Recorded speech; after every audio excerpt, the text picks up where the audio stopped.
আরবি 29টি হরফকে লেখার সুবিধার্থে 8 ভাগে ভাগ করা হয়েছে। তা আমরা ইতিপূর্বে 4 নম্বর ভাগ পর্যন্ত শিখেছি। আজকে আলহামদুলিল্লাহ আমরা 5 নম্বর ভাগ শিখছি।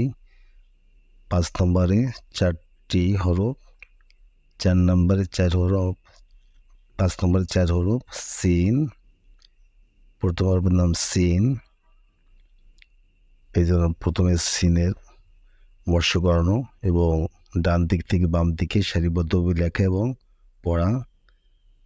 সিন এভাবে সুন্দরভাবে 3টে কাঁটা দিয়ে 3টে দাঁত দিয়ে বাঁকা করে বাম দিকে এবার সুন্দর ঘুরিয়ে আনবে, এনে এভাবে সারিবদ্ধভাবে ডান দিক থেকে বাম দিকে লেখা এবং সঙ্গে পড়া। সিন সিন এভাবে বারবার পড়ার সঙ্গে লেখা, তাহলে সহজেই আয়ত্তে হয়ে যাবে এবং সহজ যখন আয়ত্ত হয়ে যাবে তখন তার কাছে সহজ মনে হবে। সিন সিন সিন লেখা সঙ্গে পড়া সিন সিন। সিন যখন লেখা আয়ত্তে এসে যাবে, পরবর্তী হরফের জন্য শুধু নুক্তাদার পরিবর্তন। সিনের উপরে যদি 3টে নুক্তা দেওয়া হয় শিন, এবং বলতে হবে সিনের উপর 3 নুক্তা, শিনের উপরে 3 নুক্তা, শিনের উপরে 3 নুক্তা বারবার পড়তে পড়তে মুখস্থ করে দেওয়া এবং ডান দিক থেকে সারিবদ্ধভাবে লেখা এবং পড়া। প্রথমে সিন দিয়ে করে 3 নুক্তা দিবে, তাহলে শিন হয়ে যাবে। পড়া শিনের উপরে 3 নুক্তা, শিনের উপরে 3 নুক্তা।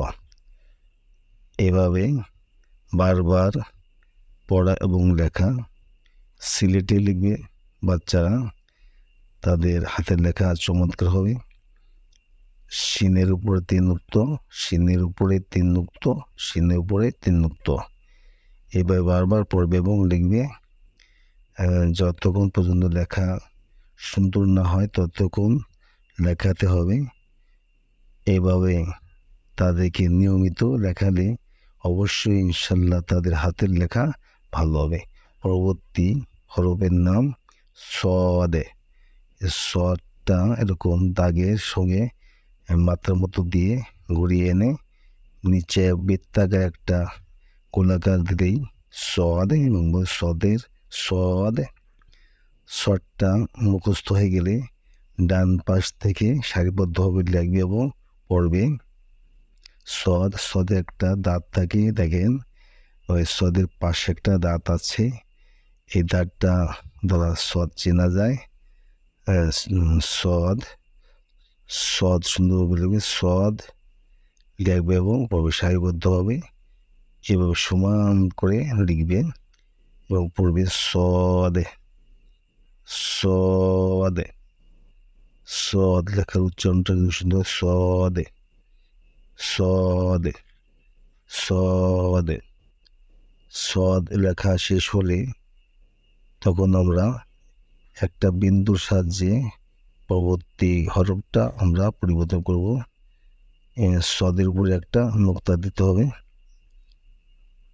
সদের উপরে একটা নুক্তা দিলে হরফের নাম হবে দদ। আবার দেখেন প্রথমে সদ লেখা আছে এবং উপরে একটা নুক্তা দিলাম, এবার সদের উপর এক নুক্তা। প্রথমে সদের নাম বলছেন দদ দদ দদ, দদের উপরে এক নুক্তা। এবার সারিবদ্ধভাবে ডান দিক থেকে লিখবে এবং করবে দদের উপরে এক নুক্তা, দদের উপরে এক নুক্তা, দদের উপরে এক নুক্তা। এইভাবে লিখবে এবং সারিবদ্ধভাবে লিখবে এবং পড়বে। তখন তাদের লেখার সঙ্গে পড়াটাও আয়ত্তে এসে যাবে। দদের উপরে এক নুক্তা, দদের উপরে এক নুক্তা, দদের উপরে এক নুক্তা, দদের উপরে এক নুক্তা। এভাবে পড়বে আর লিখবে।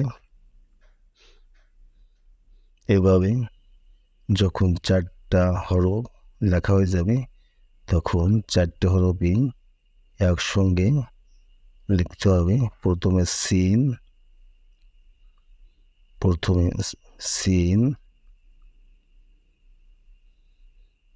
পরের হরফ শিন। প্রথমে সিন, তারপর একটা শিন,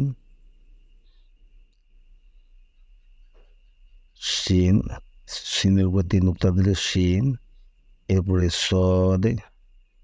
সদটাও সমানভাবে সুন্দর লিখতে হবে। সদের উপরে একটা নুক্তা দিলে হয়ে যাবে দদ। শুধুমাত্র নুক্তার দ্বারা হরফের পরিবর্তন হয়।